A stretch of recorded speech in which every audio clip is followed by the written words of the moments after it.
Widgets are a fantastic way to get an overview of what's going on in your console. When you log into a customer,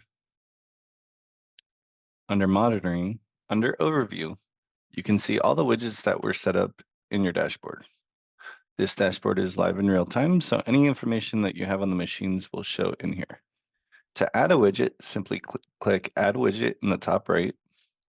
Search the widget you want, for example, Historical Alert Summary, and choose that button. Then you can organize the widgets where you want in the console.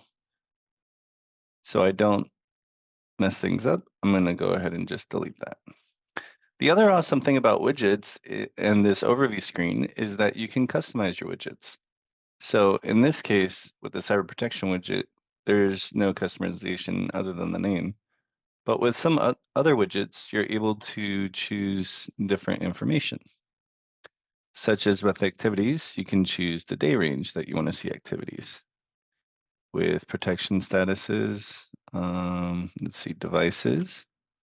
Here, devices has a lot of different options that you can choose from, such as if you wanted to see only information on devices that had warnings, critical, and errors, you can do that. You can choose the device states, agent versions, etc. It's a great way of seeing more information. As you can see over here, there's a gear icon. You can also add information to the widgets. Some of them, again, it depends on the widget.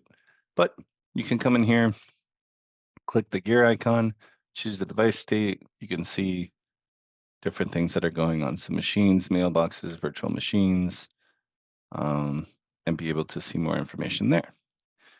So again, very flexible, different information that you can pull in, different widgets. The other cool thing about this screen is that you can also download this report to Excel and PDF, or just Excel, or just PDF. You can also send this report to yourself in the following formats as well. And that is your overview dashboard screen.